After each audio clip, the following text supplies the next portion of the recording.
Half a day. Half a day in Chamorro means hello. You are watching Pacific Stories in America. Today I am talking with Nate Rigler, and he is sharing his family's migration story. I met Nate when he interviewed community members about our knowledge and experiences with coconut oil. He interviewed me, and it was fun to learn about him as he learned about me. After I created the segment, Pacific Stories in America, I remembered Nate's unique but pertinent story, so I reached out and asked if I could interview him this time. When the mainstream narrative focuses on Polynesian, Hawaiian, Samoan stories, we miss out on Micronesian and Melanesian perspectives.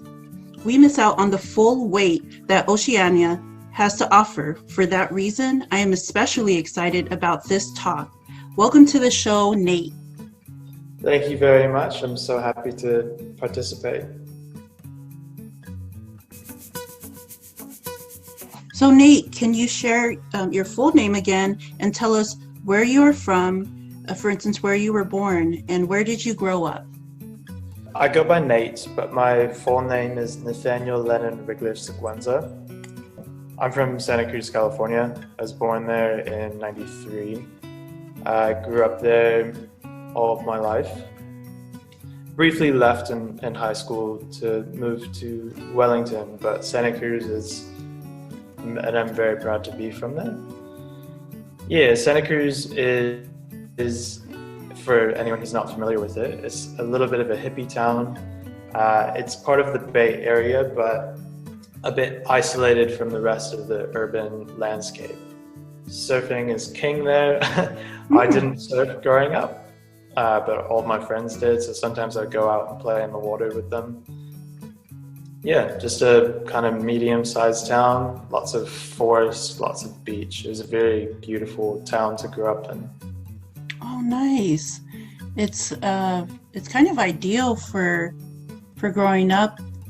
Like, I would imagine a lot of warm weather and probably a lot of outdoor activities. Yeah, definitely. Just hanging out at the beach. Like for me growing up, a big day would be going to the beach with friends, going to a taqueria, getting a burrito, and then hanging out. Yeah, nice. Yeah. It was very slow paced growing up there. I heard earlier that you said in high school you moved to Wellington, or after high school you moved to Wellington? Yeah, I moved to Wellington, New Zealand in 2010 for a little bit. I was here on just an exchange program for 6 months, and then I moved back to Santa Cruz and I finished high school. I went to university in the Bay Area. And then after I graduated, I moved back here, and I've been here mostly continuously since. Nice. And what is your connection to the Pacific, your identity? It's shifting. So I'm a Chamorro. I'm, I guess, borrowing a Hawaiian word. I'm a Hapahauli Chamorro, or a Poasu. I've definitely had a shifting sort of relationship with Pacific identity. It was something that I craved growing up, and it's something that I still crave now, but maybe in different ways. I think I did what a lot of diasporic kids do, which is kind of try and emulate what feels to be Islander. Yes, very relatable. Very. Yeah. When I was a kid, it's so embarrassing, but I think maybe 4th and 5th grade, I would strictly wear only Hawaiian t-shirts and try and find something Islander for school photos days, and it was just so cringy. It was just so cringy, and all of my relatives on Guam and Hawaii would be sending me these aloha shirts to wear, because I knew that I liked it, so that kind of also became my whole wardrobe. Yes. And now every time I see some photos of me as a kid, I'm just, I just turn bright red. But it was cute. I think generally most of my connection then and now has been through food, which I think is a very uniquely, I shouldn't say it's unique, but it's a very Chamorro way of being Chamorro. Our cuisine is a little bit different from other cuisines in the area, in Oceania. So it was always a interesting thing to have to try and source ingredients by going to different Asian supermarkets and Latino supermarkets. Ethnic. You kind of figured out like what to draw from. Yeah, at ethnic food stores or the ethnic aisle of a grocery store. It was always like a fun family trip to drive over the hill from Santa Cruz to San Jose and, you know, source better ingredients, more tropical ingredients. Yeah. From Lion's Super in San Jose, but other Asian supermarkets. And I still love doing that now. Yes. There's more Asian grocery stores that are getting more specialized in ingredients, and I'm grateful for that. One in particular is Ranch 99. I don't know if you visited that store when you were in the Bay Area recently. Of course. Yeah, yes. that's the first. My brother picked me up from the airport when I touched down, and that is the first place we went to. It's magical. I don't blame him. My bag is still in his truck. It's a great place, and I found so many goodies that I can't get from my local Safeway and Albertsons and so on. So it's a nice treat, and so I'm glad that your brother took you there when you arrived. Yeah. And so that leads me to my next question. Can you tell us more about your Chamorro family? Yeah, my Chamorro family is a really big family. We're the Kotla clan. In Chamorro, you just say Familian Kotla. I'm from the red and royal blue bands of the Kotla clan. A lot of members of my family have been in office, governors, legal representatives, House of Representatives. My uncle, who recently passed away at the end of March, was the first Supreme Court Justice of Guam, which he helped establish. Yeah, so I think that's also been a connection to my Chamorro-ness, which is just knowing that I come from a very large family, from a family that if you open up a book about Guam, even a fictional one that I've read before, it will name members of my own family who I know well, or if I didn't know them, I've heard enough stories about them to kind of piece it together. We're going to return to that in follow-up questions, but I do love that you had a connection to your people in the Pacific through, I guess, family history or family awareness. And I think that's a good tool for diasporic children because our environment is not reinforcing our culture. I think these family ties and family history, I think that kind of gives us that connection. So I'm glad to hear about that. Yeah, I guess I should add though that I didn't really grow up immersed in like I didn't go to fiestas that often. There would just be about one a year because I grew up here, and I have been to visit relatives in Hawaii and Guam, but not really since I was a little kid. So my main connections were my mom and my auntie and a couple other aunties, but mostly it was my mom and my mom's sister and my brother, who I guess was just as lost as I was a lot of the time. So it's ambivalent feelings having a big family, prominent family, and then yet having this kind of thin connection. I'm in Pacific Studies now, and I think a lot of the rhetoric that's used is the Pacific is expanding, and we're expanding these these kin networks, and I think that's a beautiful thing, and in many ways it's true, but it's not true all the time. And sometimes diaspora can be a severing experience. I'm somewhere in between. You know, maybe I might have some examples of family connection, but without the amount of time that I wish that I could have developed closer relationships, especially as a kid. Yeah. Oh, very interesting. So I heard the word fiesta, and so for me, growing up in California, I'm thinking of a party. I'm thinking of like I guess a cultural party. So is that the same for Chamorros? It's a fiesta is a cultural party or a gathering? Yeah, it's just like big old party, family dinner, the drunk uncles, the blue santies, like all the things, you know. Yeah, fiesta is borrowed from Spanish. A lot of Chamorro language is Spanish, and yeah, one of my aunties in San Jose would have an annual pumpkin carving fiesta, right around Halloween every year, and I always loved going to that. And all of a sudden, just like Chamorros would just pop up that I didn't really know existed around.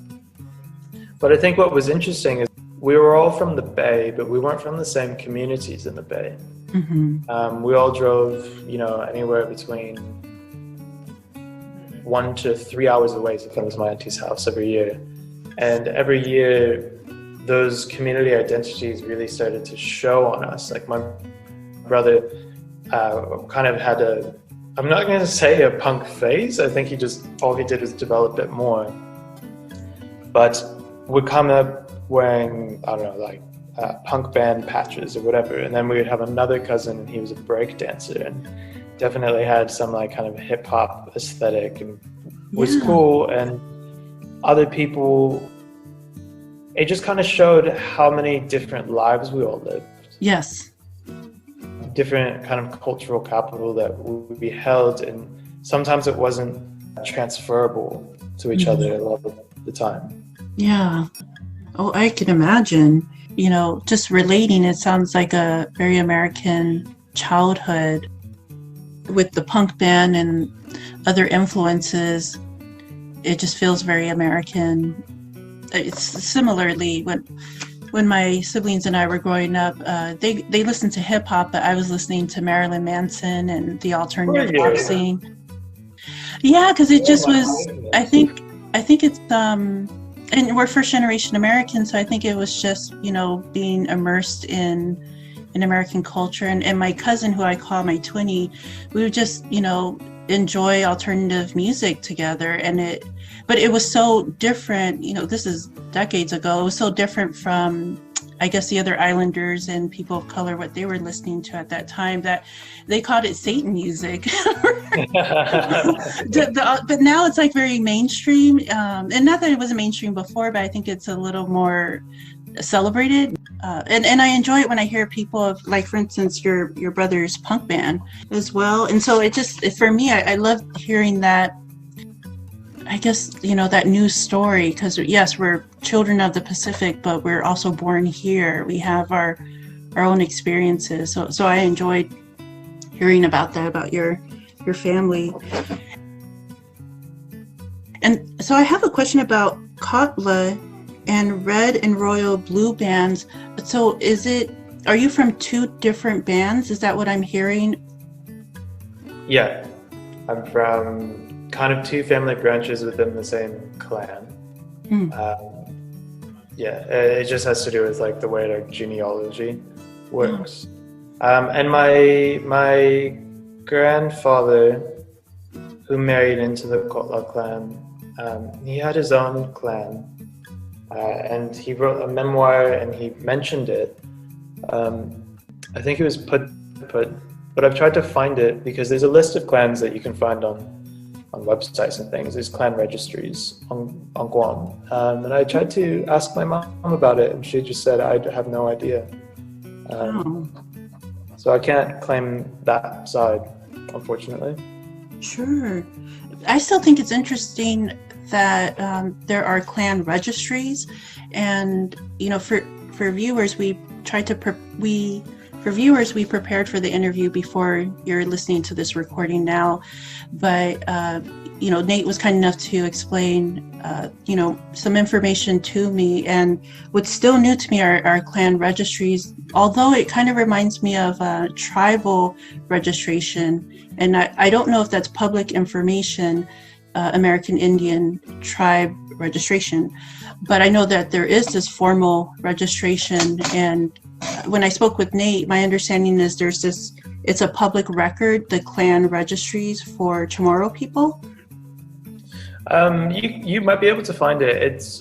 It's less like a public record because it doesn't necessarily have legal weight, at least not right now. This is kind of more the relatives who take it upon themselves to document the relationships between people, the family connections and things like that. So my family has released a couple books, like every generation or so. It comes with t-shirts. Are you joking? It comes with t-shirts and bumper stickers. That is very interesting.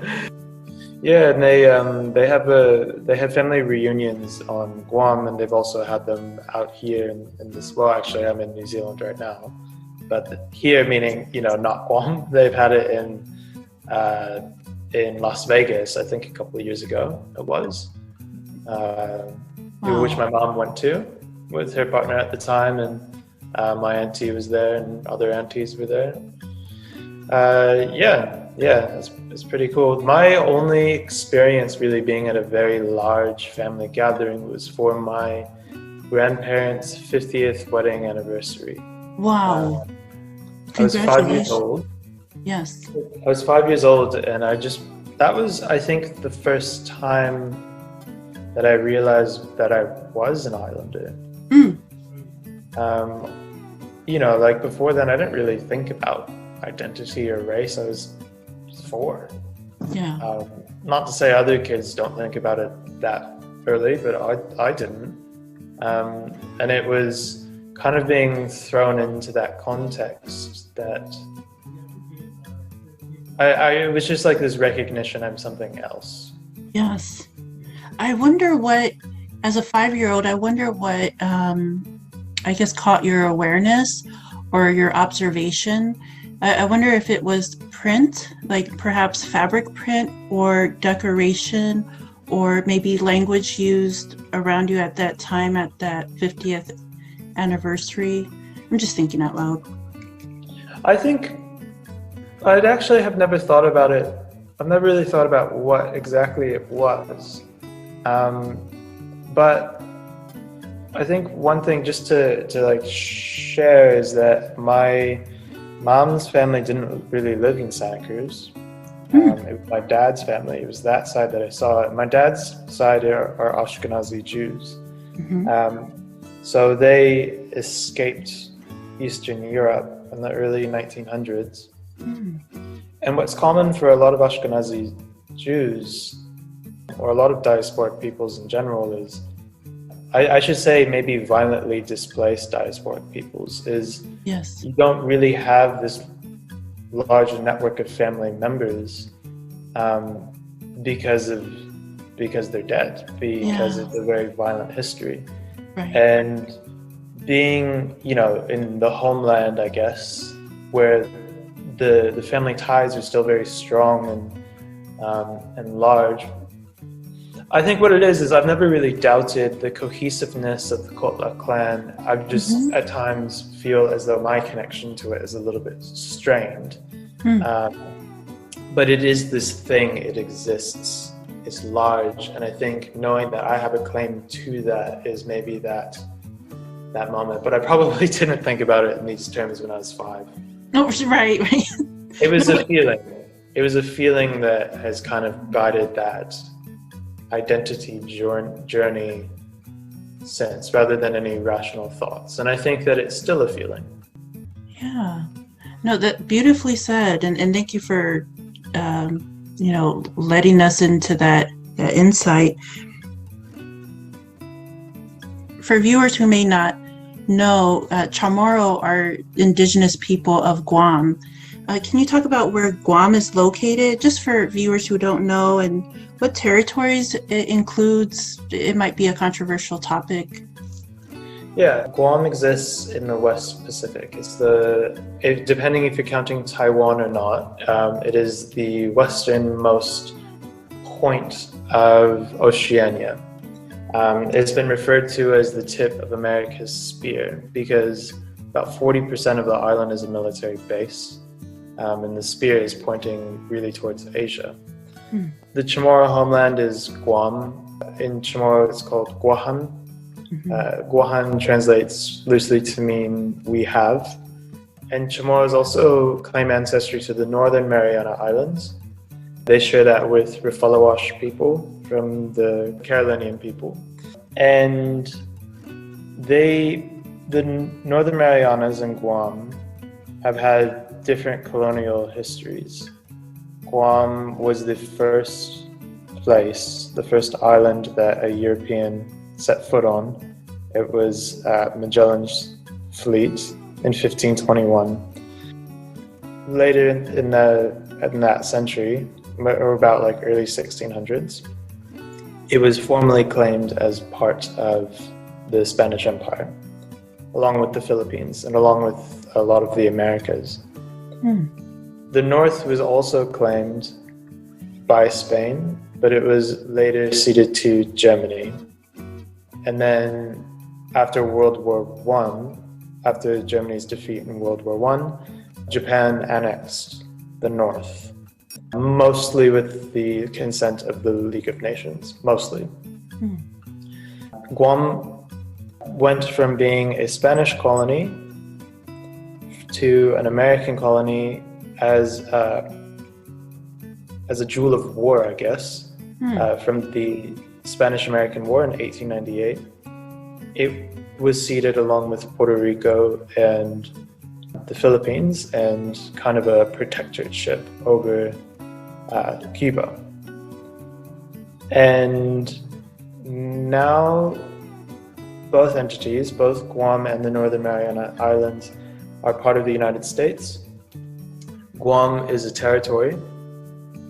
The North is a Commonwealth, which they voted for. Guam has not voted. And again, like it depends who you ask. There's a strong independence movement in both places, but especially on Guam that I'm more familiar with. But it's a very contentious thing. It's a very contentious political arrangement. You have gross human rights violations by the United States military over the lands, over the north and over the south, and a need for greater regional autonomy. At the same time, you have a dying older population who may remember the occupation of Guam during World War II that killed roughly about 5% of the population in very brutal ways. So a lot of the independence question has to do with family ties, it has to do with war experience, it has to do with the experience now, it has to do with trauma, and it has to do with, pride in land, pride in culture. And I wish I could give a little bit more information, but I was never exposed to I shouldn't say sovereign movements, but I was never exposed really to independence movements until quite recently. Same here. And my family were part of the military. My grandpa was the first Chamorro Marine captain. My grandma survived the Menengan concentration camp. So they're very pro-American, as you would expect. My mom, her brother, and her sister grew up in military homes, and I think all three of them were proud to be Americans, but in very different ways, maybe with a little bit more criticism. I was born in the continental United States in a settler colony. So it's hard for me to really know how to position myself. Yeah. And I've been critiqued by that by other Chamorro activists. I don't necessarily feel as though it is my place to side with one group or another, but I think when it comes to land autonomy, I'll follow the lead of people there. Yes, same here. More of a kind of geographic-based sovereignty movement rather than exclusively a cultural tie. That's at least how I feel. I won't say that that's how it should be for other people. Right. No, I can relate. I feel the same way about American Samoa and my dad being from there. And so I feel like that needs to be decided by the people who are on the land presently, because whether it's citizenship or independence, complete independence, that'll mostly affect the people there. So I think it's absurd for me to make decisions over someone else's life. But that's my own personal opinion. My classmate and I have been observing the politics in Guam and making comparisons with American Samoa and the future of American Samoa. So thank you for sharing the complexities, and I think also just insight as an individual. So thank you for that very rich description of history for Guam. And so I want to know, can you also share with us your understanding of the creation story of Guam and of Chamorro people? Yeah, so this is actually a story that I knew as a kid, but kind of became maybe like re-familiarized with it through my university project. The story is that there was a brother and a sister. Fo'ona or Fotna was the sister, Putan was the brother. They were equals, and that's a very important part of the story. They were equals. Putan, the brother, died, or when he was dying, he shared with his sister that he wants her to create the world from his body, and she did. So she used different parts of his body to create the sky, create the land, create the ocean, create rainbows. And then when she was finished, she was alone and she was ready to die as well. So she threw her own body onto the land and she turned to rock. The site where she threw her body onto land and turned to rock is called Fotna's Point or Fotna's Rock. And it's a sacred place in the islands. What happened over time was waves crashed against her. As the waves would crack off little bits of rock, from her body, essentially, it would turn into spirits and animals and people. And so the Chamorro origin story is interesting in that, compared to a lot of Polynesian stories, not all of them, but a lot of them, people came from the land itself. They didn't arrive from somewhere else. So I think that's maybe more of a claim to how long Chamorros have been inhabiting the Marianas, which is about 4,000 years. Yes. Migrational history isn't necessarily still remembered. That being said, though, and why I said that I've kind of become refamiliarized with the story is because etymologically, Putan's name it shares a root with ripe coconut, which is nito in Chamorro, but I'm not sure exactly how the etymology of the word came about. And so the idea is that a mature coconut, a brown coconut, it floats on the water and it can go to different places. And then when it hits the sand, it stabs its roots into the soil. And then it grows and it propagates, and then its descendants grow and propagate, and its descendants grow and propagate. And then a couple of those coconuts will then hit the water again and go and do it somewhere else. So I'm not sure if that was a deliberate thing, but I like to think that maybe that's this little subtle memory of migration from, the ancestral lands, which archaeologically is probably both the Philippines and Taiwan. I love the connection between the mythology and etymology. Yeah, I thought that was very, I guess, poetic, the storytelling of the beginning of time, I guess. And so, yeah, so thank you for sharing that. Yeah, my pleasure. So my next question is, are there any noteworthy or historical points or information that you would like to share about Guam? Well, I think I said that it was the first place that a European came to. It's been called one of the oldest running colonies in the world. Next year will be 500 years since Europeans came in contact with Pacific Islanders, and that happened in Guam. It was the site of a lot of history pivots on Guam. It's a strategic military location, so it's always been, the apple of the eye of various empires that come and go in the Pacific throughout half millennia. In the Northern Islands, in Tinian, is where the atomic weapons were loaded onto the Enola Gay that were dropped on Hiroshima and Nagasaki. And these are small islands. These are small, small islands. So history really unfolded there. It's an interesting thing because I haven't been to Guam since 2007. So I'm not an expert on Guam. I'm certainly not an expert on Guam or the Marianas or even like Chamorro people. I just am Chamorro, and that's where my family comes from. But one thing that you will see, not only in Guam, but throughout Micronesia and many parts of Melanesia, you'll see ruins everywhere. You'll see guns and bullets in the ground. You go in the water and you'll see a plane that was shot down that's now taken over by coral. War is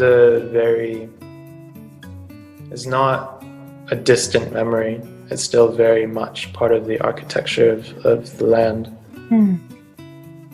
Yeah. Wow. No, thank you. So I'm grateful for this talk with you. We had a pre-interview before this recording, and there are a lot of things that I learned through talking with you, and a lot of sad events, which are just part of life. It's part of history.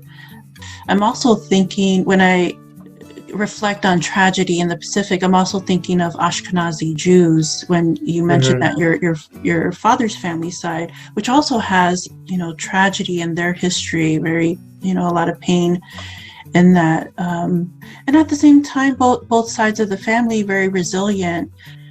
And maybe this is the optimist in me that says, we'll look to today, and the descendants are evidence of resilience, and, thank goodness for survival. Yeah, I agree with you. I'm more optimistic. I think at the same time, though, people who have survived tragedy and violence and forced diaspora, displacement, all the things, should hold themselves to the standard to help other people. Yes. Because it's not done. It's not done. That's true. You know what? So before our talk, and I think I may have mentioned it in the past, maybe when you were interviewing me and the tables were turned, my, understanding of some of Micronesian history includes the Bikini Atoll, which is not Guam. It's I believe a group of islands elsewhere in Micronesia territory, or Micronesia. It's the Marshall Islands. Marshall Islands. Oh, it is. They have the Compact of Free Association with the United States. No, thank you for clarifying. It's a very tragic story. I actually cringe when I think of the word bikini. It was used as a testing site, I believe, and the people relocated prior to the testing site, but it was so ruined that they have yet to return back to their homeland. But what's scarier than that story is popular apparel called the bikini, which is named after a scantily clad woman, basically celebrating, the tragedy of an event. And it's so cringe because, a bikini is on everyone's fashion walkway and it's in the magazines. And I would imagine if you are not if you're not of the bikini culture, it's easy to separate or detach. But if I were to have roots in the bikini atoll, I would be triggered every time I heard that word or saw the... It's a type of erasure, isn't it? Very much, yes. It's a type of erasure. It's also a good slap in the face, which is kind of more intense. You're right. I'm the program that I'm in now in Amano Pacifica in Vic Uni. It was founded by Tercia Tewa, who passed away a couple of years ago. And she would spend a lot of her time writing and writing and writing and writing. But one of the concepts that she really explored was militarism. And it was the idea that, like Bikini, like other places, that the tourism industry is completely dependent on the military to pacify, right? That's where Pacific comes from. Whoa. Pacific meaning peaceful. To pacify indigenous people from the land through very violent means. And then the tourism industry conceals that and it repackages that. So for example, my mom doesn't really have a village that she claims, but she spent a lot of her life on Tumon. And Tumon is now the Waikiki beach of Guam. And when I was a kid, when we would go visit Guam, which was only a couple times, but she always made excuses not to come to Tumon. And I think it was only growing older that I realized that was likely very painful for her to see a place of this familial connection, completely redeveloped, skyrise hotels, a desecration of sorts. Yes. And I think that a lot of people on the islands experience that. Yeah, very familiar. That is a very familiar experience, I would imagine, for a lot of Indigenous and Pacific viewers. It kind of highlights why I'm interested in continuing with this YouTube channel, Pacific Stories in America, because I feel like there needs to be more relevance out there in the media for Pacific people.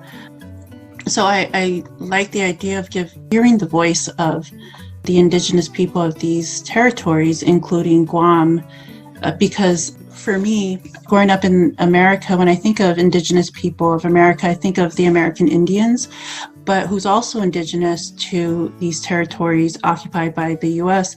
are Pacific people. For instance, Chamorro in Guam, American Samoans, I think federal states of Micronesia is also included. And, so we have these people who are already home and already part of the story without being included in the story. So yeah, I have mixed feelings about it, because at one point I don't want to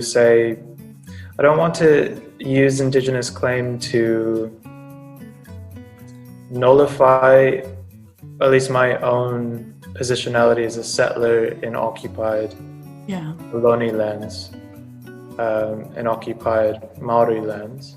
And I think a lot of times to say like we're both equally Indigenous, therefore I'm not taking space in a place that I was never invited to is a bit of a cop-out. And that's actually a really strong feeling that I've had for a long time. And I think being in Pacific Studies, I really do struggle with that. Because there's a balance of trans-indigeneity, right? Yes. We see each other, we recognize each other. This other way where it's like where being a settler and being Indigenous appear to be mutually exclusive. So to say, well, I'm Indigenous, therefore I can move to other lands, that is also perpetuating settler colonialism, to recognize your position in it. And on the other hand as well, to not try and frame all human migration anywhere as inherently problematic for that reason. This has been something that has been going on a lot, and even though my PhD is on coconut oil, it certainly comes into it, especially regarding who is counted as Pacific Islander and where, and like Indo-Fijians, for example. I want to include them as Pacific Islanders, but there's a lot of opposition to that. Right. And, you know, also considering how people come to a place: indentured servitude, slavery, refugees. And so I was led to a lot of Patrick Wolfe, Asian settler colonialism, Honanike Trask, people who are very, this is indigenous land, anyone who's coming to these places are perpetuating, they are settlers, yes. Not immigrants, they're settlers.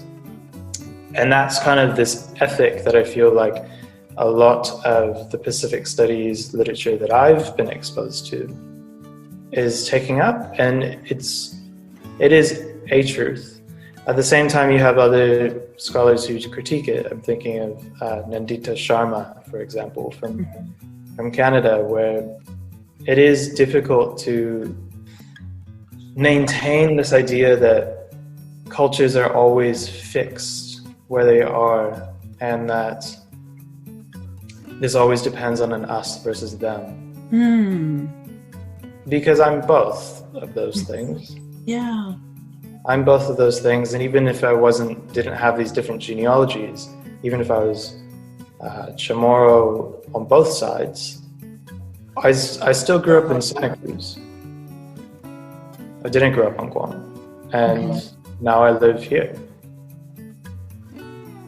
Yeah, I'm glad you highlighted how it's not a black and white reality, and for that reason, it's a lot to consider and factors to balance. I don't fully agree with you, but I appreciate your insight and perspectives, and especially highlighting that it's not a cut and dry, I don't know, observation or decision or opinion. I think that helps critical thinkers, where we have to make informed opinions and decisions, and so it's not, no one person holds all of the truth. Yeah, and I like that you included your background, because I think that's also relatable. And so you're sharing a lot about Guam, which is great. And what I'm wanting to know, since you grew up in California, how did you gain this knowledge about Pacific history, about Chamorro history? And you lightly answered it, talking about family. I just thought to pose a question again, in case there was, additional thoughts on it. Well, I mean, I don't know a whole lot about it compared to other people who would definitely be a lot more educated on the subject. So I do want to just kind of yield that to them. Mm-hmm. I think over time you just kind of pick up things by osmosis. I've always been very curious. And I think my mom would just sort of, say like, oh, I don't know anything. And then all of a sudden she knows everything, it seems like at the moment. And she dishes out cultural knowledge kind of like tokens when you're good. Yeah, both my brother and I have gone through different phases where we're like stages of intensity of wanting to know more, and then maybe accepting that there's limitations on that. Yeah, it's an interesting thing, because when you are indigenous to some other place, right, you can be looked at as someone who has knowledge about that place. And then you get the imposter syndrome. Yes. When you don't have it, and like maybe you might have more than you think, but then it's unequal, because it's not just like this big bag of this body, this thing that I'm holding is the Chamorro knowledge, right? It comes out in lots of different things, and what's interesting is the way that it moves and it's alive in other ways. And I would say maybe the most islander thing about growing up for me, and I didn't realize this until maybe a couple of years ago, was my mom is just very motherly. My brother and I had a lot of friends, and a lot of them, even though they were our age, were homeless. They just didn't have the best, family life, home life. And they would just live with us for up to years, actually. I never had my own room growing up until I moved to New Zealand, and I would have been 22. I always shared everything, and I just kind of assumed that was my mom being my mom, and I think that's true. I think that was my mom being my mom. Mm-hmm. But moving to New Zealand and, maybe kind of befriending other Pacific Islanders and Maori, you see that that's actually a really common experience that they had grown up with. And it's not exclusive just to Pacific Islanders and Maori, but it was this sort of kind of community upbringing that was very normalized to me and very normalized here. And even though that's more of a practice, say, than knowledge, it's almost like that comes off to me as a very Pacific thing, that knowledge is practice in a lot of ways. And I wonder if I was to ask my mom, was this a conscious islander thing that you were doing? And she might say yes. She might say, I've never even thought about it. I would think in a lot of ways it was non-verbal, non-communicated ways of being that were islander.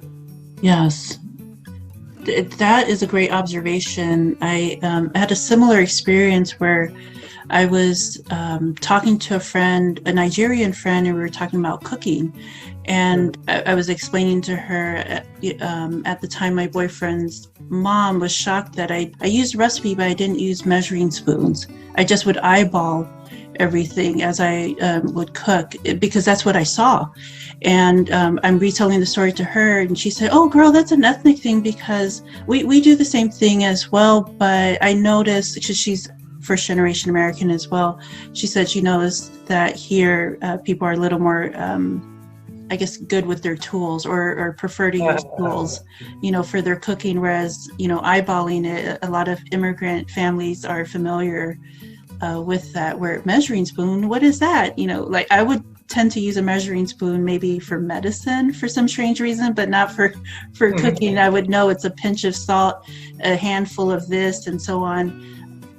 But going back to what you just said about learning through osmosis, I think that is the irony I wanted to point out, because I think a lot of us learn through osmosis, and yet our environment didn't reinforce the cultural knowledge that a lot of us seek and gain as adults.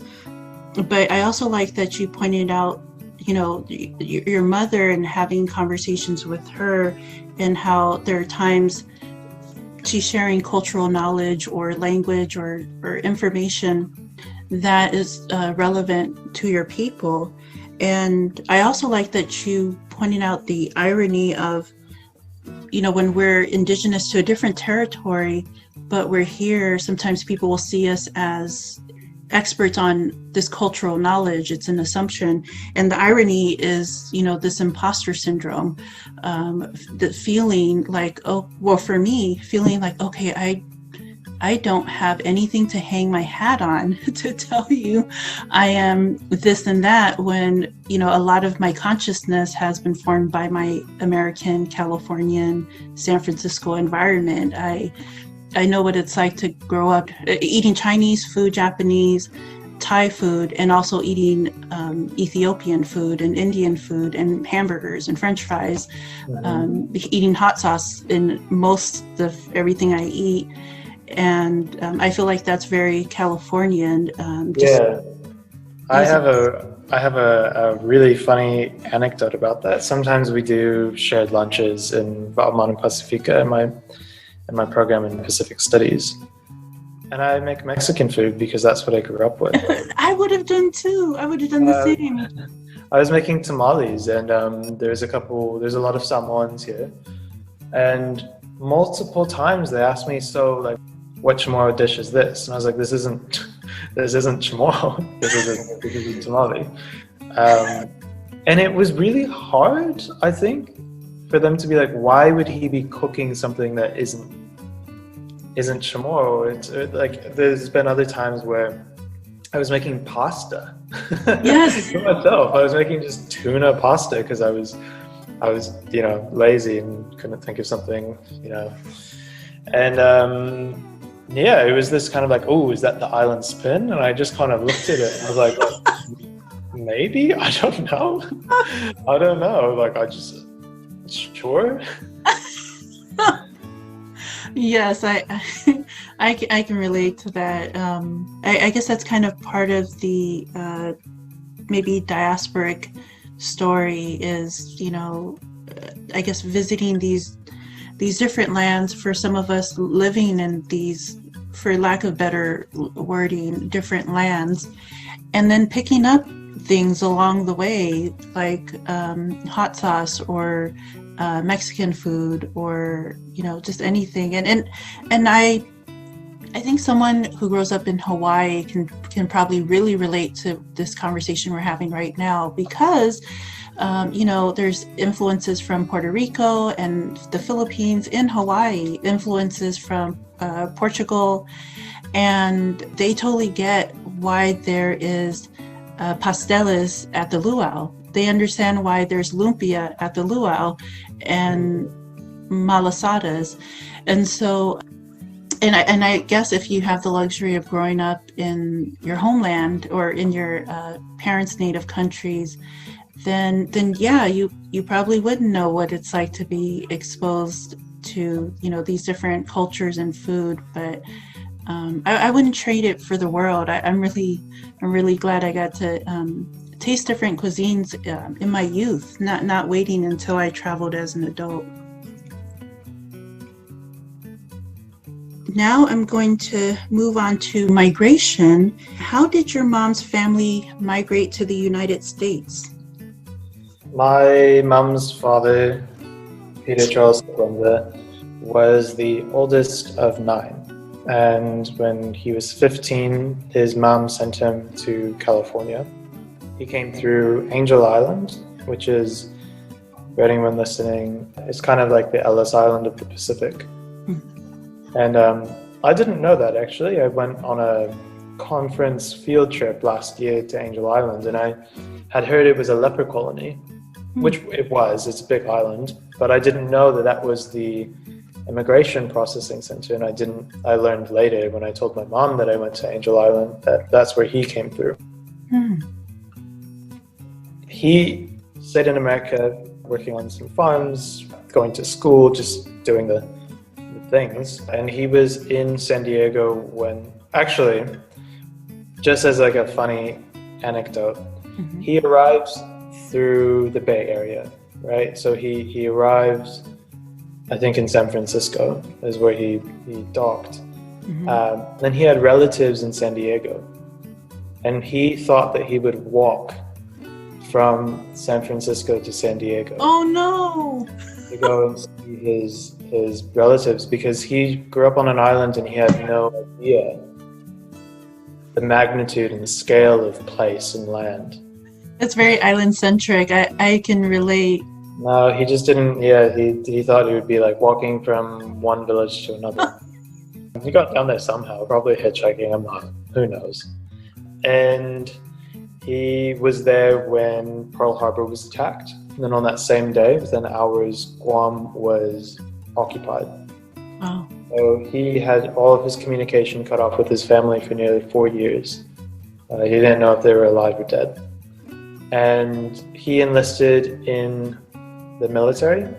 And because he was a Chamorro, he was told that he could only be a mess attendant for the Navy. So someone who would serve food, never actually be a soldier. Because as a person of color, that was the only thing he was allowed to do. And so he tore up those papers, that recruitment paper, and he enlisted in the Marines instead. And he became the first Chamorro Marine captain. Nice. He fought in the Pacific. He was actually outside of Guam when it was being taken back by the Americans, but he was going to go on a risky mission and sneak in behind enemy lines, posing as the native that he was. But instead he did somewhere else. So he didn't actually participate in that battle. And the people who did go in his place were all killed. It was after the war that my grandma, who survived the occupation, came to Oakland. Oh, and I meant to look this up. I think it was St. Mary's Catholic College. And they met there at a dance, very American thing. And it was actually my grandfather's friend who was courting her. And my grandpa said this at their 50th anniversary. My grandma had no idea that this man who had been courting her gave my grandpa some letters to give to her. Just, I guess that's how you did it back then. And my grandpa said, yeah, sure, I'll go and give her these letters. And as soon as he was on his way, he threw them in the trash. And he married my grandma instead.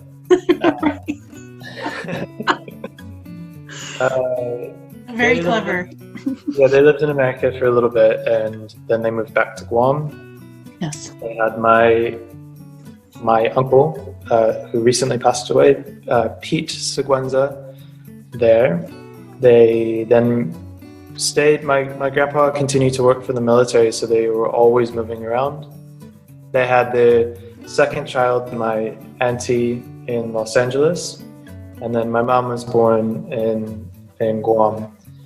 So they had already been going back and forth for ages, and that's really kind of how my family came to the US, which was they were already there, then they were back, then they were there, then they were back. And my mom and my auntie maybe felt more of an affinity to the continental United States than to Guam at that point, and wanted to stay. I think mostly they just wanted the ability to exist in one place and get to know one place in a more intimate way, and to allow their roots to grow to the extent that they could where it was. And so I was born in Santa Cruz because my mom moved to Santa Cruz in the 70s and met my dad there. And once they were together, she refused to go back to Guam and really wanted to give my brother and I a place to call home, a place that we could claim it, and a place that would claim us. Yes. Yeah, that was great for stability. I think that was a smart decision. Going back to your grandfather and grandma, and were they citizens before they arrived, or they still had to go through naturalization? I know today Chamorro people automatically have U.S. citizenship. Was that the same circumstance back then when your grandparents came to America? There was a movement before the war for Chamorros to have U.S. citizenship. Before then, they were nationals like in American Samoa, and they were nationals just like Filipinos were nationals before the Philippines had their independence. So no, there was not the same amount of processing. There was no same amount of naturalization. My great-grandfather went to Washington, D.C. to petition for citizenship for Chamorros, and it was successful with the Organic Act of Guam in 1950. But Chamorros do not have the same amount of constitutional protections as other people who live in the mainland. They can't vote for president. They do not have the same rights as other people. Their land can be taken away from them with a lot less cause. They don't have the rights for self-sovereignty, which was a huge issue very recently. Recently, there's a court case, Davies versus Guam. Yes. That right, and it was very much like Rice versus Cayetano in Hawaii. Yes. There was a Chamorro plebiscite, which was struck down as being discriminatory for non-Chamorros. A man had been living in Guam for a couple years, I think, and he said that this goes after my individual rights because he's not indigenous. And so that's the central ideology of a settler colony, which is that indigeneity becomes racialized. Yes. And that inherent connection to land becomes kind of an equal grab bag of claim to land without recourse to the ways in which land has been stolen. So that got struck down. And the governor tried to bring it up to the Supreme Court, but it was thrown out. Mm-hmm. Yeah, those are two very interesting cases. Yeah, and great summary.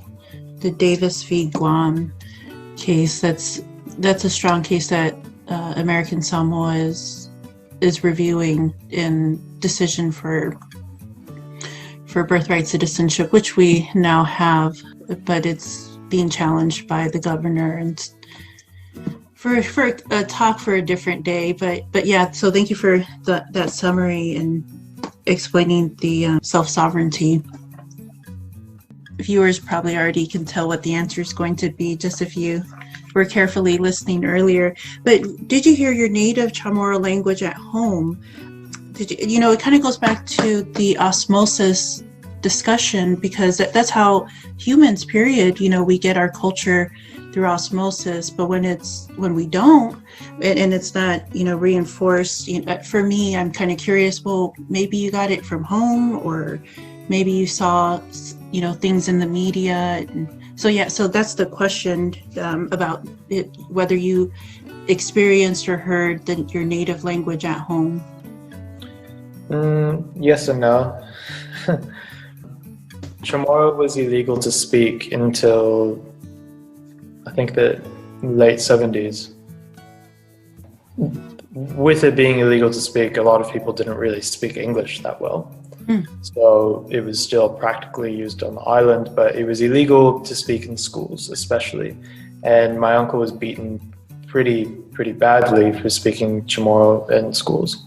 Wow. And so my grandparents would only speak Chamorro to each other.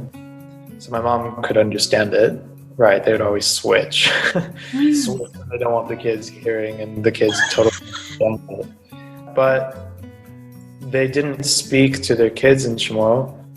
And I think one, because it was illegal, but also because the ideology at the time as well, at least for them, and at least for their position, was that they were told that it would impinge their children's cognitive development if they spoke a savage language.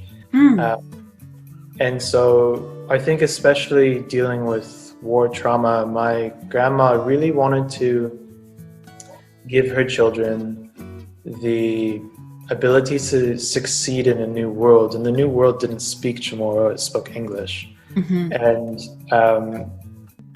so my mom has perfect diction. Perfect.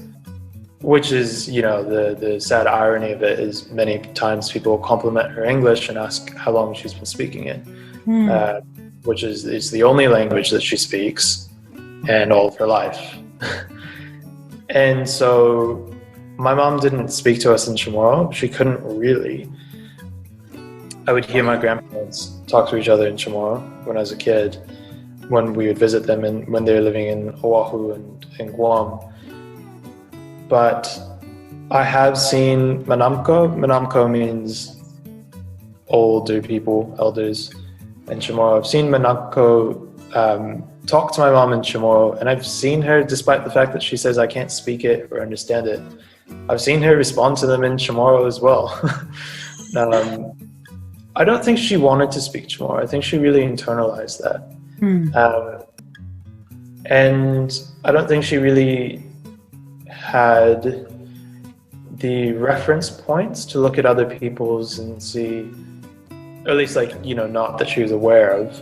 There's certainly a lot of people around her like that, but to see that pain that it causes the third generation to not really be able to connect with the culture in that way. And I'm not trying to say that being Chamorro is dependent on language, but right, there's a lot of hidden gems that come with knowing another language, and Chamorro itself is a Creole language. A lot of it's Spanish, a lot of it is Tagalog, English now as well.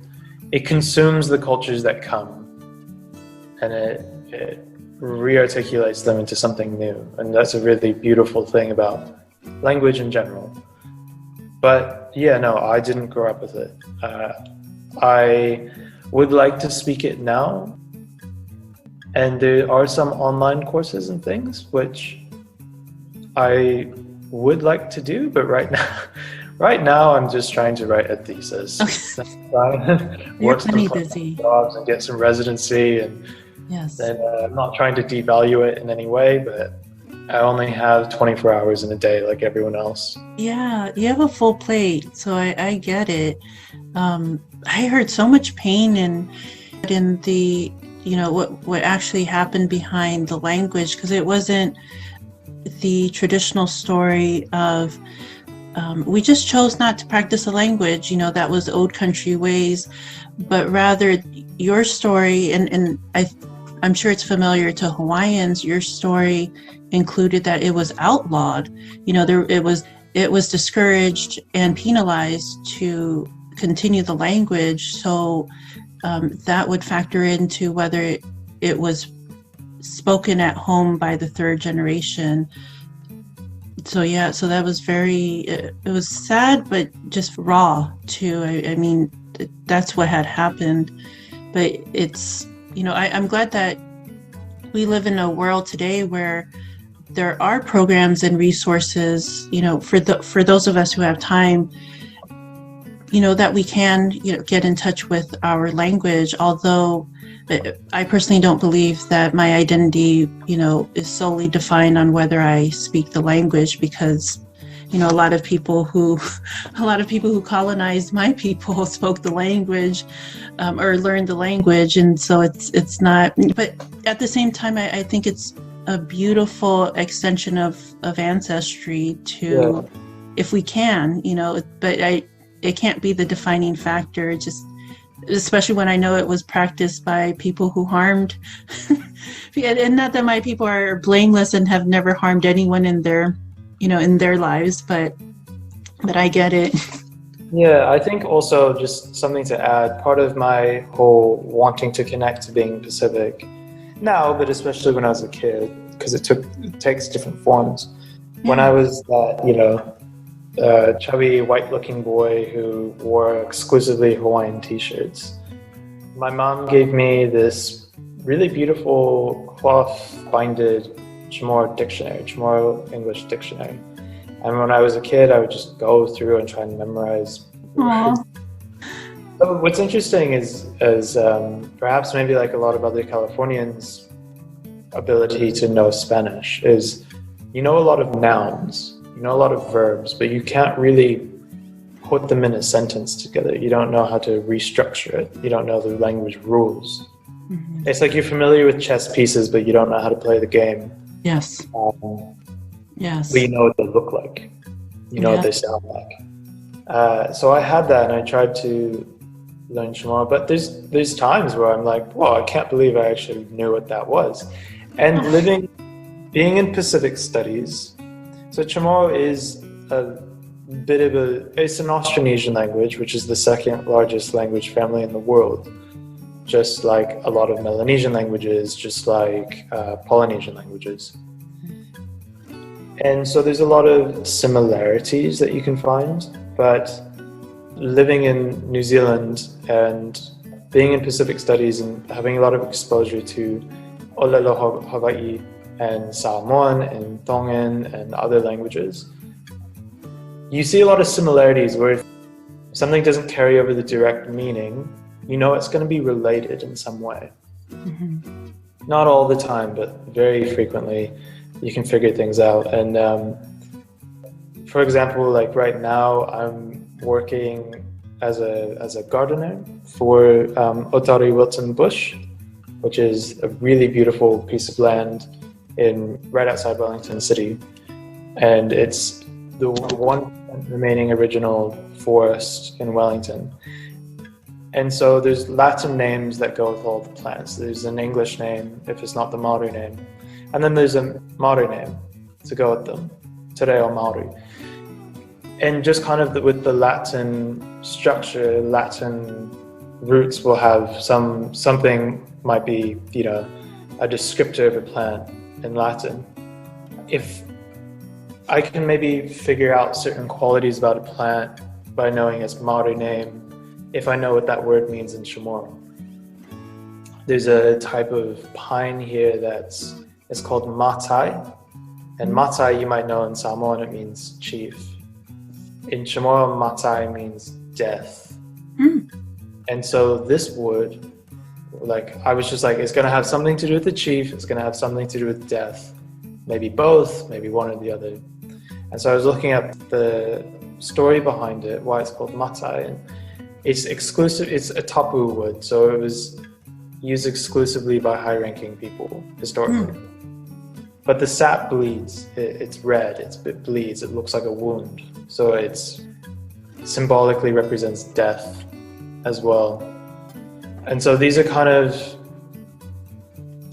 really having kind of very loose understandings of these words in Chamorro or something else in like Maori or Samoan or Hawaiian.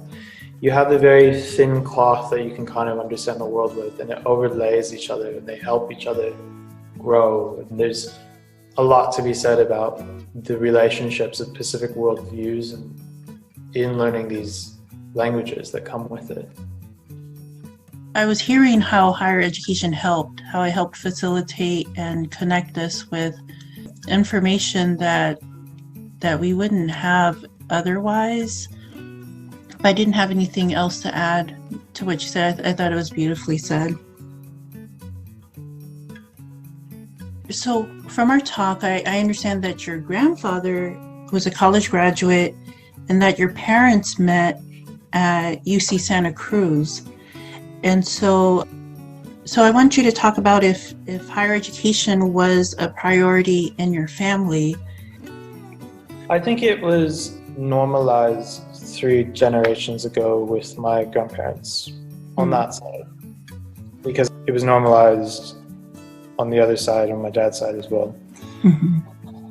I don't think my family, like most of them have university degrees, but there's really no judgment if that's not someone's choice or that's not someone's life path. And I know that for a lot of families, like what we were talking about yesterday, is like you have that collective prestige when you get a degree. It's for your family. It's for the betterment of your family. And I have attended some graduations in New Zealand, and I've never even gone to the specifically Pacific Islander one, but there'll still be Pacific Islanders graduating before, and it's like lovely hymns that the family will sing and long speeches about like, this is for God, this is for family, this is all that. And that's beautiful, and that's totally their thing. And certainly that plays into why I'm doing this. Like it is with my family in mind. But I think also, I don't think personally that my family would, because I guess the drive to do something, it can be like a carrot and a stick, right? Where you have the carrot, which is to succeed and to share that success with your family. But then the other side is the stick, where you're reprimanded for not doing it. And I feel like my family has a really good way of, like, it's the carrot, but it's not the stick. It's okay. It's not the stick. Love is not dependent on the performance of another person. Yes, I think that's wise. It would be the same. I would say the same for my family on both sides. There's not a loss if there's no academic accomplishment, but at the same time, we're stoked. We're happy when there are accomplishments. But for my families on both sides, it doesn't even have to be academic. It could be any excuse for us to throw a party together. You graduated from high school, which is the bare minimum. Like, we're going to celebrate that. And yeah, I think it's been useful because it's allowed us to appreciate what some might call the small things in life, like, being talented, like knowing how to tell a joke, or knowing how to get up and get behind a microphone and it's your job to entertain us. Those are useful. That's such an Islander one, the last one you just said. Make a speech. Going back to higher education, can you tell us about the scholarships you have and are on? Yeah, so I've been on scholarships since the beginning of undergrad. I'm doing a PhD now and I'm on scholarship now. It's expiring. Oh, it is ticking down. I am on a joint Royal Society of New Zealand Marsden Fund scholarship, and it's mixed with the Victoria University of Wellington PhD scholarship. And I'm so lucky to have it.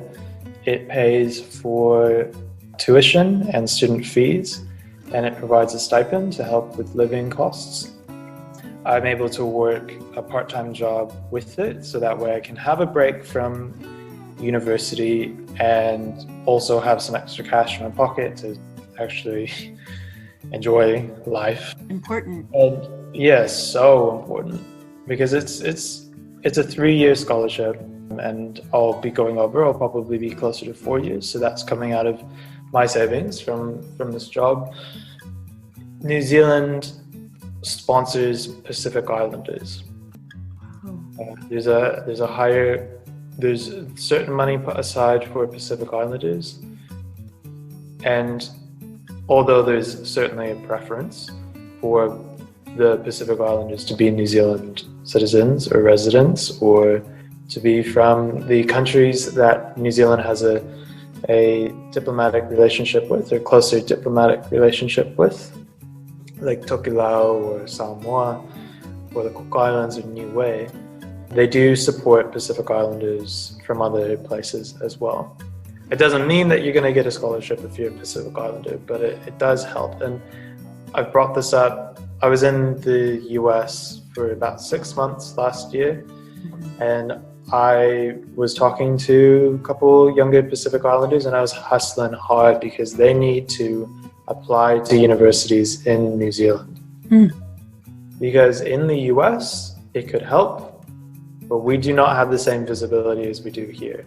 And I mean, it's all the more reason to push for it in the United States.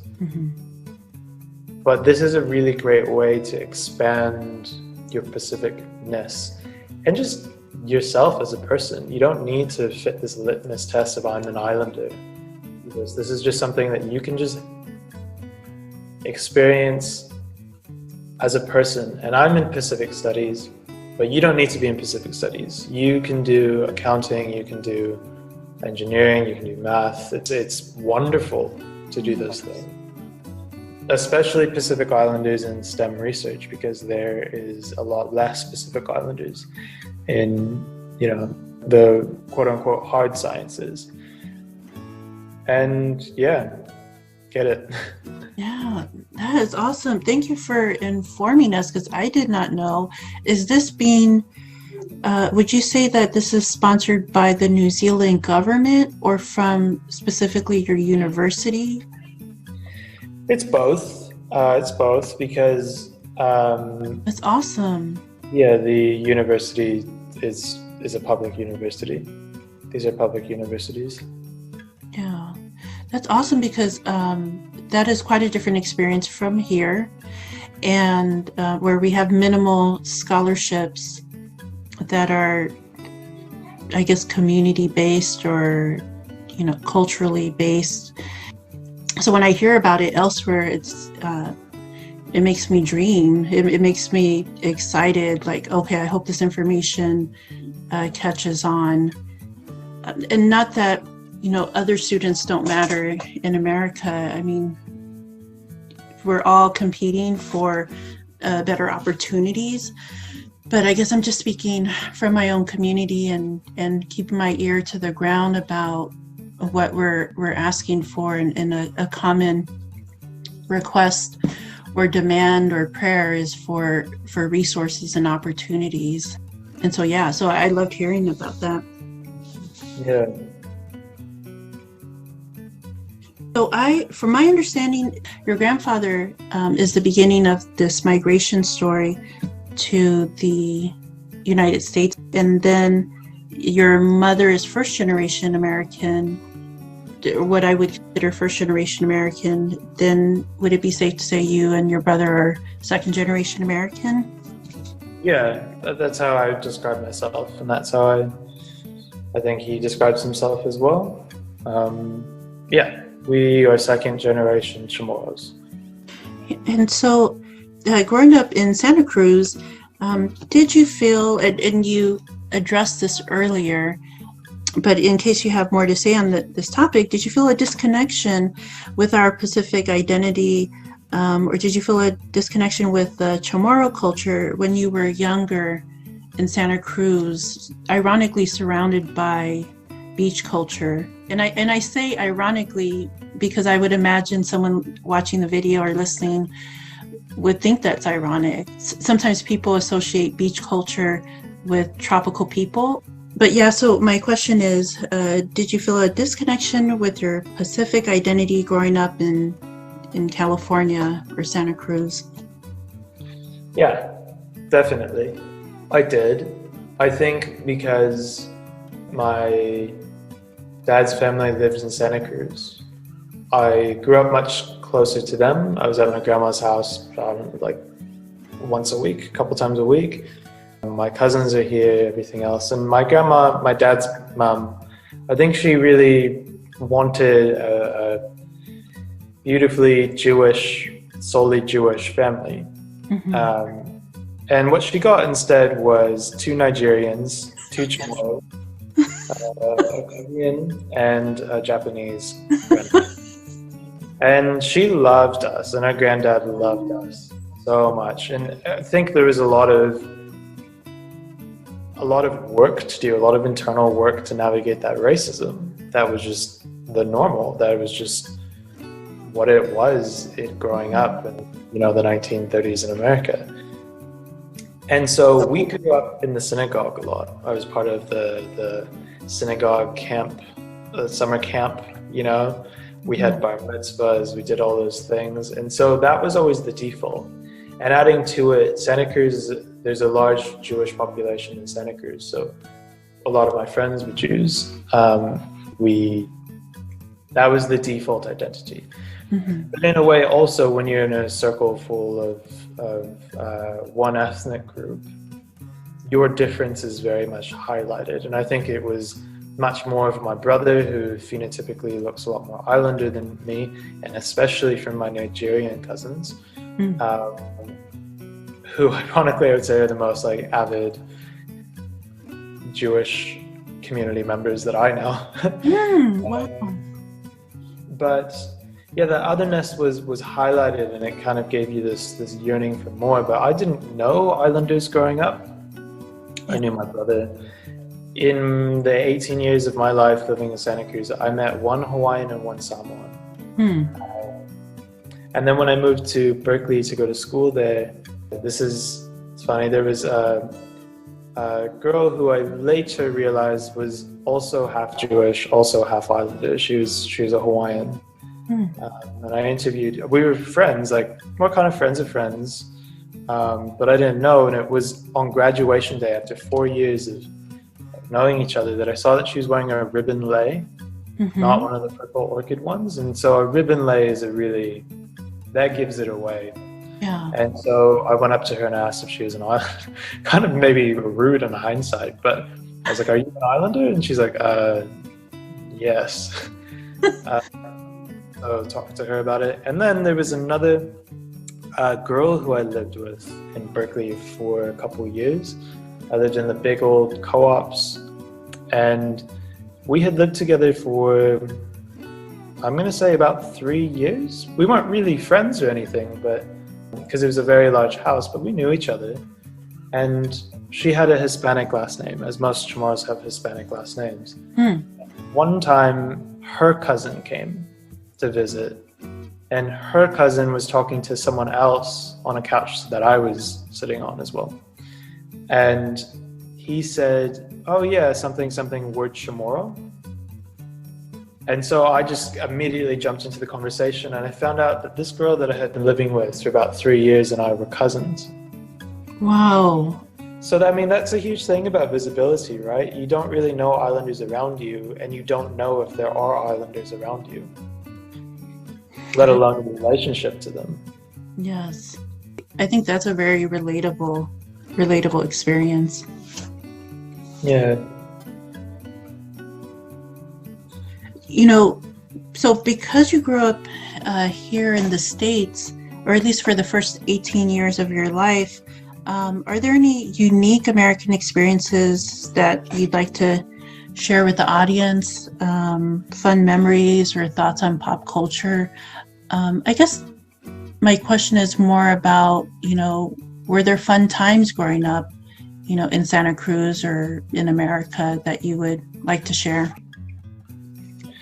I think it's an interesting thing, because now that I've been living in New Zealand for about 4 years now, you're always kind of measuring the experiences that you've had against what you see around you and what you perceive to be the truth around you as well. Yeah. Of other islanders here.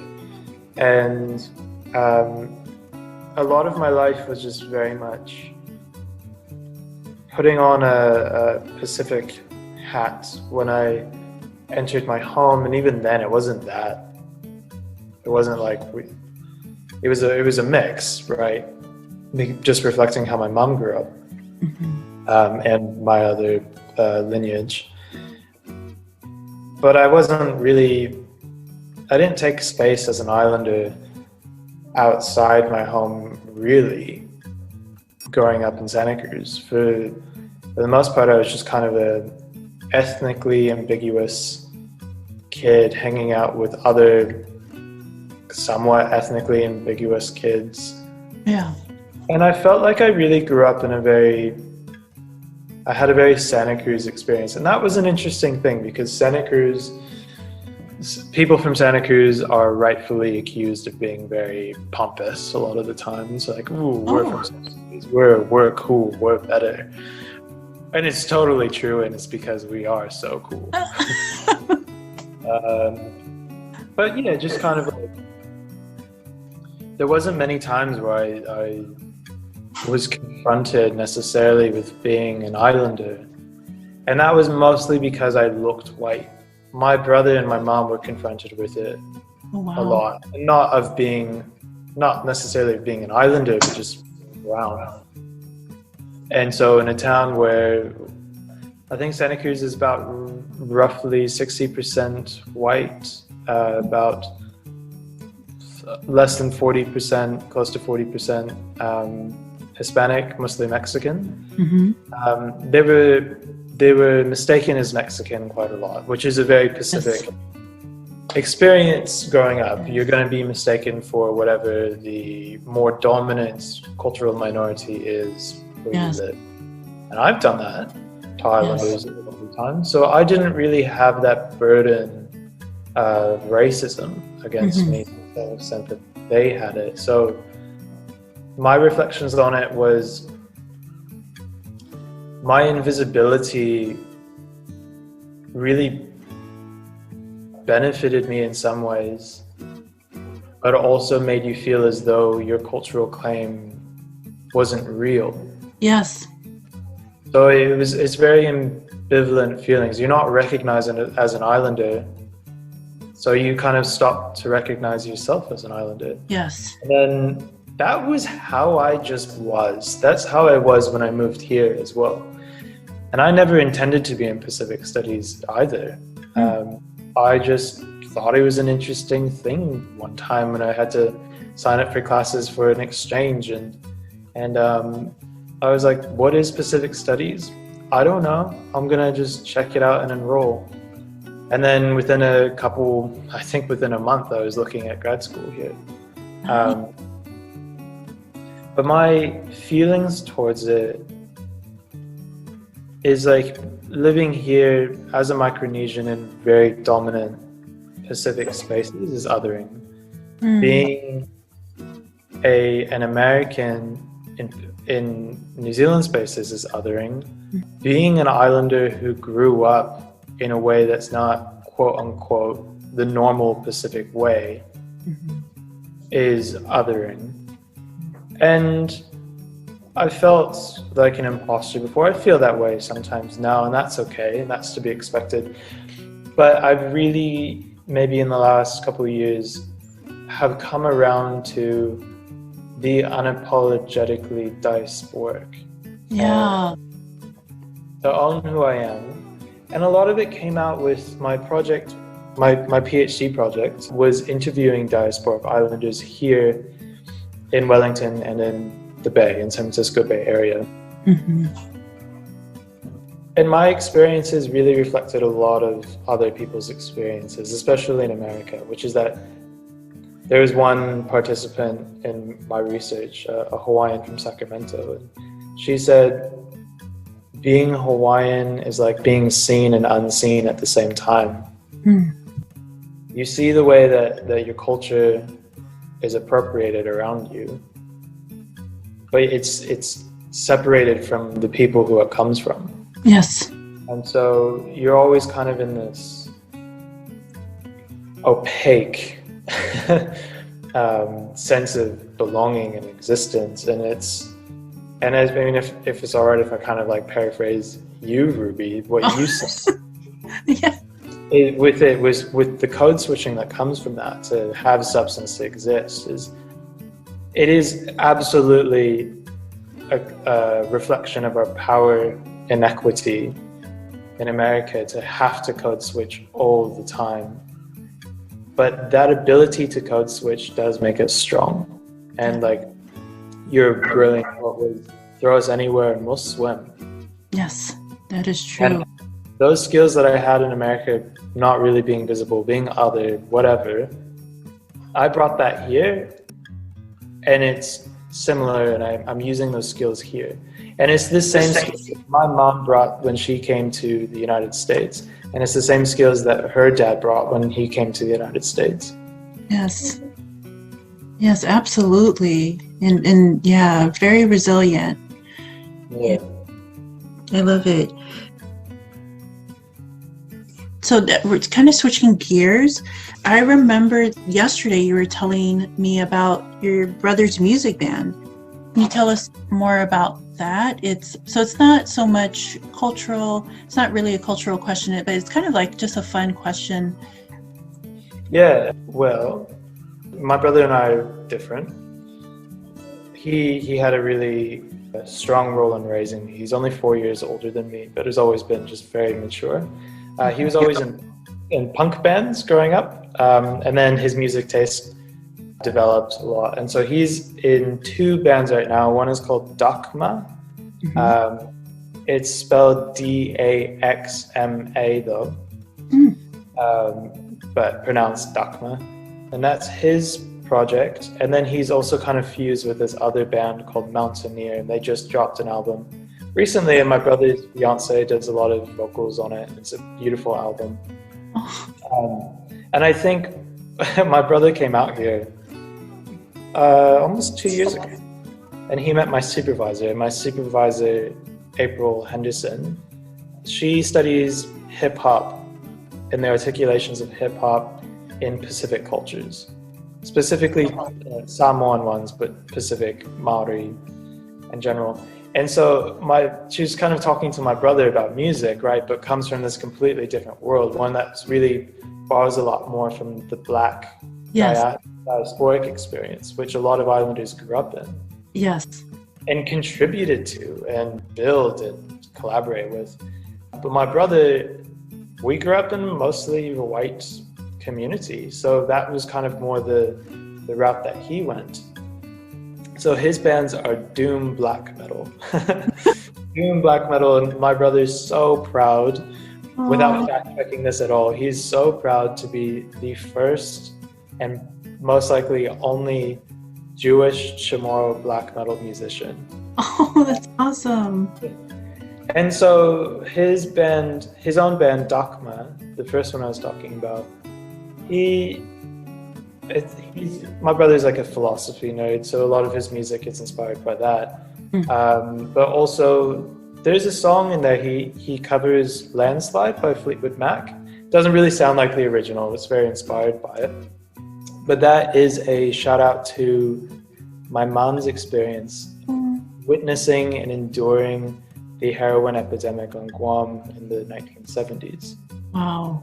It's a very sentimental song to our family and extended cousins. My mom even has a tattoo on her arm of a Pacific woman and a landslide behind her. And so it's a very effective song that he covered, and even in the album description it talks about the heroin epidemic on Guam. So he does bring his identity into it.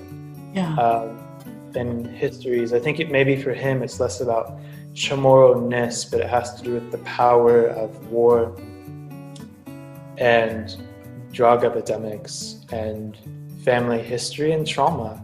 Yes. A lot of trauma that happens with that. Yes. So that is Dakma, spelled Daxma, and the song you just told us about is a cover of the song Landslide. Yeah.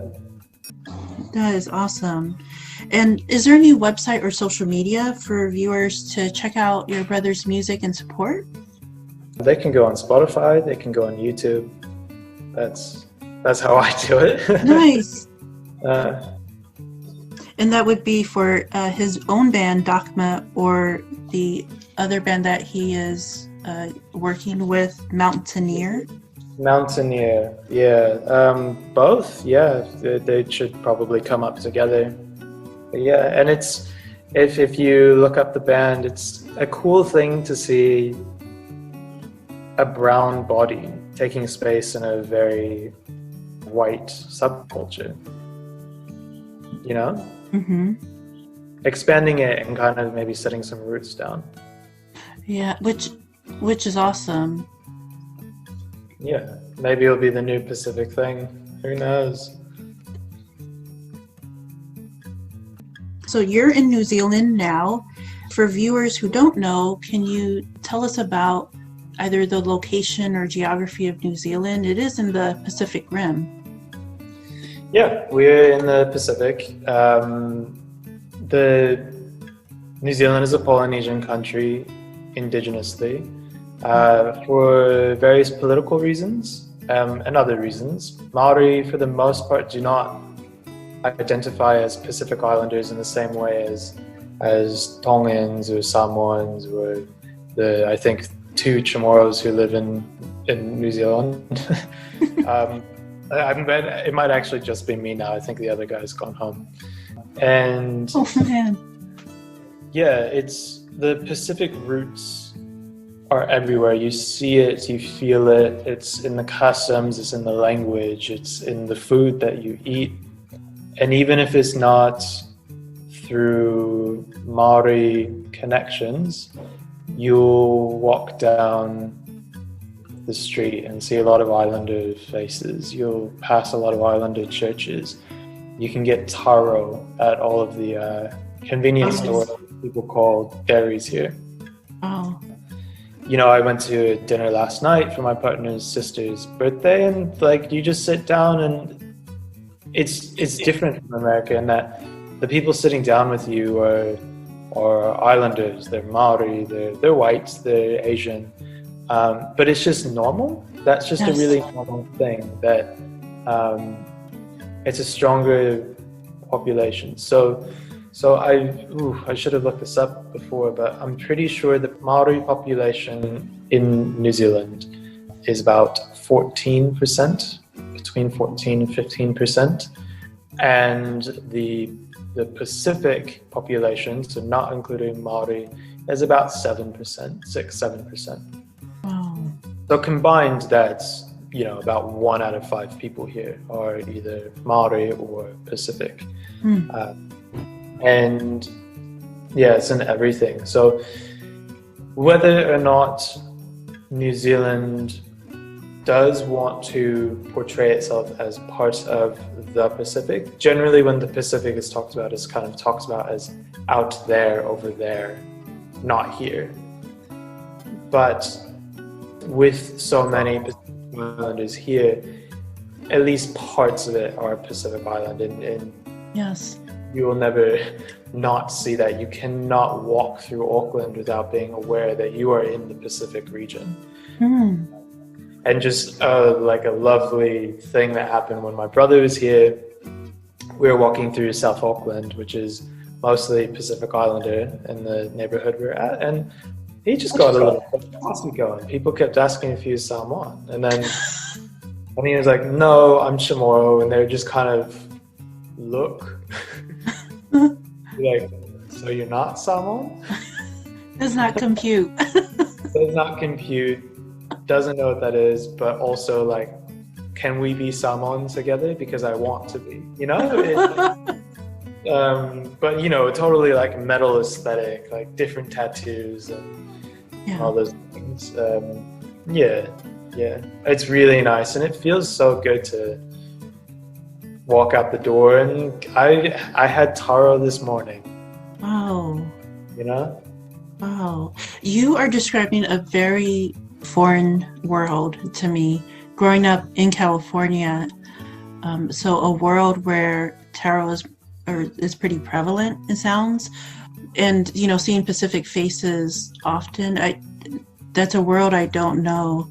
It's good that you shared like kind of a window into what it'd be like to visit there someday. So yeah, so thanks for that rich description.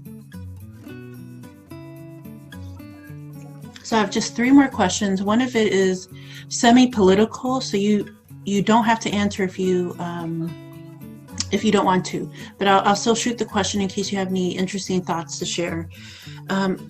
So I'll prepare the question. We have a push, and you probably already heard about this. There's a push for Pacific studies to be included within ethnic studies, and I believe ethnic studies is already being renegotiated. And you know, it changes from state to state in the United States.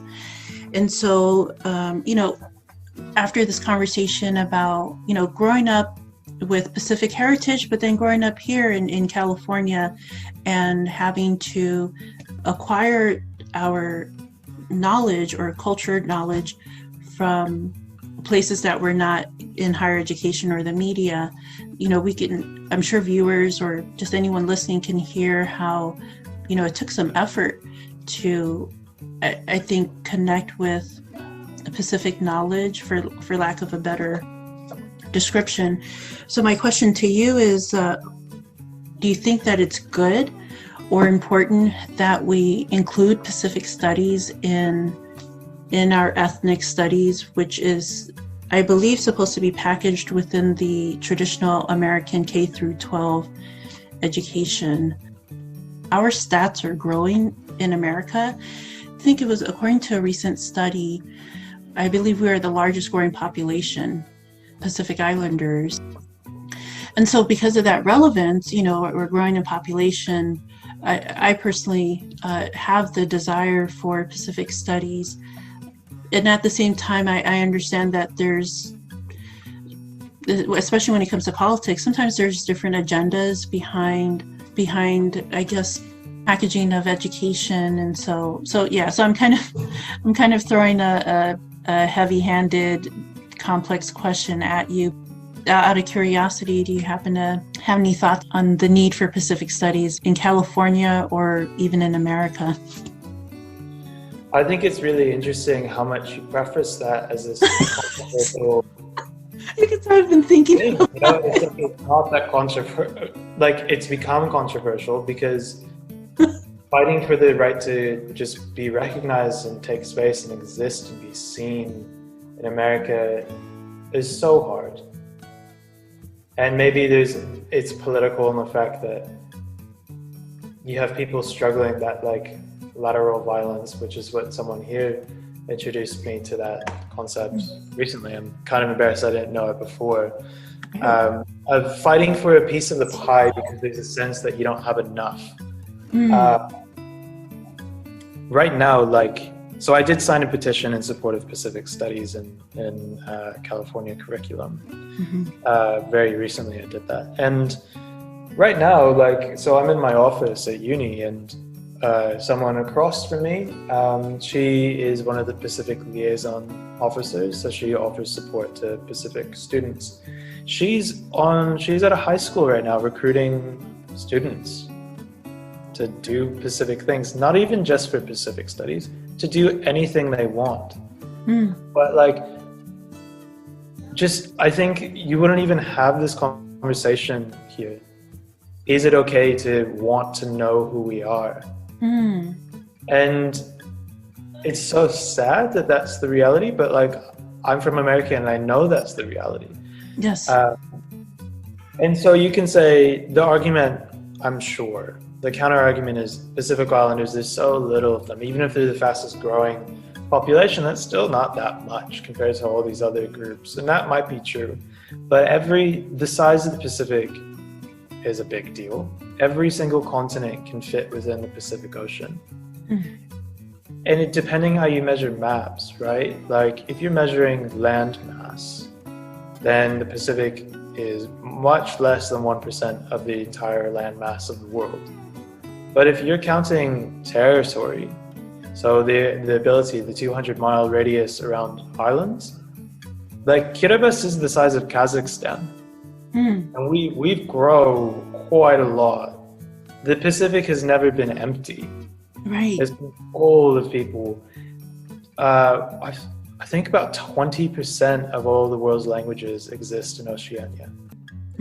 Wow. We're big.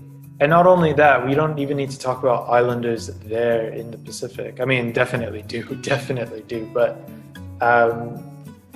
Pacific Islanders, especially Micronesians and Polynesians, are some of the most globalized people in the world. Yeah. Have been for a long time. Many of us have more of our populations living outside the islands than in it. That goes for Tongans, Samoans, Cook Islanders, Niueans, Chamorros, and probably Tokelauans, Tuvaluans, quite a lot more out. So there's this expansion is really something to talk about and something to acknowledge. And yes, definitely the Pacific in most cases is completely invisible. Well, maybe I shouldn't say invisible, but not recognized in US curriculum. I went to this really cool alternative high school in Santa Cruz, and that's how we learned about imperialism. And I think that was a good way to kind of introduce us to that, which was, why is Hawaii a state? Yeah. Hey kids, this is what imperialism is called. And kind of using it that, not that I think that the Pacific should be restricted to only be known for their colonial status or resistance, but we're big. Yeah. We're not small, we're really big. We are complex. We always have a hand in global history. And we should be known, and people should have some information when they look on a map and see the largest expanse on it. Just some, you know? That would be good. Yes. And that's not detracting from other people. Yeah, I think that everything you said in the counter argument, you acknowledge. Another counter argument is this push for assimilation, which is opposing the reasons for the inclusion of Pacific studies. But I don't feel that knowing who we are prevents me from being civilized in a civilized society. If anything, I feel like I can contribute more with a stronger sense of history. And so for me, it goes beyond identity, Pacific studies. I think it's an honest discussion of history. Yeah. The assimilation is the counter argument. I think some conservatives are, I don't even follow that as a counter argument. Yeah. Because it's like, first off, whose culture are we assimilating to? Yes. That's one. That's just one. Let's call it the racist argument that it is right there. Mm-hmm. But then two, it's kind of like, how does just knowing history prevent you from, I don't know, gaining the cultural knowledge and the cultural switch, like to thrive in another place? Yes. There's plenty of research that shows that if someone has more cultural literacy in like their own family, that the higher mental health, or like the greater mental health the greater sensibilities they're going to have, the greater community networks they'll have ability or access to. Mm-hmm. And also it's just not an exclusive argument. Like Pacific Islanders are some of the most globalized people to begin with. Mm-hmm. We can do that. We can very easily learn new ways of being without losing ourselves. Mm-hmm. Assimilation, like an argument for that, it's not about Pacific inability to learn new ways of being and to thrive in maybe different locations. Mm-hmm. It's not about that. It's about just erasing what exists now. And not even necessarily from us, just from the knowledge of our existence. Mm-hmm. Yes. Aggravating. Oof. Yeah, very well said though. Oh, so that definitely answers my question. The next question is there anything else you'd like to share about you and your family? Because we're getting ready to close the talk. No, I don't think so. I mean, there's always like more stories to be had and stories to learn for myself. But no, I think my family is it's a Chamorro family. This is not the story of all of my family members. Mm. This is certainly not the story of all Chamorros. Certainly. This is not the whole story for Micronesians. This is just my experience and my perception of my relative story. For viewers, do you have any social media that anyone can follow to connect with you, or just a follow? So some interested viewers, I'm thinking, that might want to follow your social media. If you're open to it, it might be, say, for instance, Pacifica students interested in going to school in New Zealand, or say Pacifica youth growing up in the States who your story resonates with, if you wanted to allow others to connect with you. Yeah, no, that's a really good call. I don't have like a LinkedIn or anything, or I do, but I don't use it. But I would love to help out getting people information to come to New Zealand if they want to do that. I would love to support in any way I can. Any projects that are going on in the US. I would love that so much. So probably the best way to reach me, it's a bit of a longer email address, but it's my university one. Mm-hmm. It is Nathaniel, NATHANIEL .Rigler, RIGLER at VUW.ac.nz.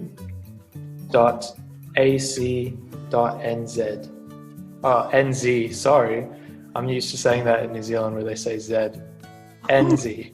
What I heard was Nathaniel.Rigler at VUW.ac.nz. Exactly. Perfect. Great. Thank you for sharing your story, Nate. I appreciate you taking the time and care to add to the fabric of Pacific stories in America. Best of luck in all you do. Thank you so much. I had a really great time talking with you. Oh, thank you.